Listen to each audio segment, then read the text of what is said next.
Well, I was just going to say, it's surprising to me and really offensive that we haven't heard any of these GOP presidential candidates come out and take a stance against what Donald Trump has said. Although we hear them talking about immigration and wanting to court Latino voters, seems like to me if you want Latinos to vote for you, you're not going to go on national television and call them rapists and drug dealers. Well, they may be struggling to figure out how to even deal with Donald Trump joining the race and now being #2 in the polls. And Don, I think you hit on an excellent point. You know, Donald Trump has shown himself to be a showman. I don't think he's a serious candidate. So why is it the role of Marco Rubio or Jeb Bush or some of these fundamentally serious candidates to go out and attack the unserious candidate? I think it's a sideshow. It's not within the mainstream of candidates. But can you call him not a serious candidate, though, honestly? And I'll let both of you answer this. If he is polling the way he's polling, because, I mean, again, he's #2 in the polls. He's behind Jeb Bush.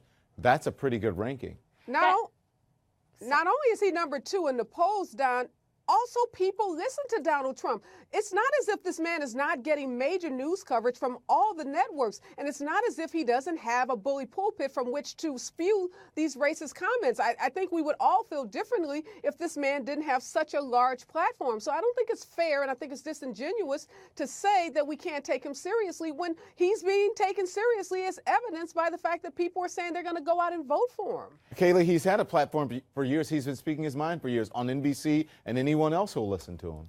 Look, I think when you put yourself out there and you're a candidate who, as you mentioned, for years has been saying he's going to put himself out there and does say these, outrageous things, these things that get people fired up, he's going to have a spike in the polls when he first declares his candidacy. But I'm here to tell you he's not going to be anywhere near the top 5. He's not a serious contender within the Republican Party. And I think he made that pretty clear when the most important thing he said in his speech was, I am rich, repeatedly. So, but here's the thing.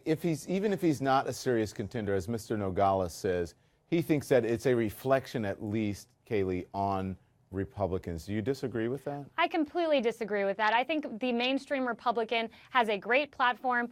Conservatism, at the end of the day, is about love and believing that the American individual has ingenuity and can get themselves up themselves and harness the American dream. We fundamentally believe that about the American people. We don't believe that you need help from government.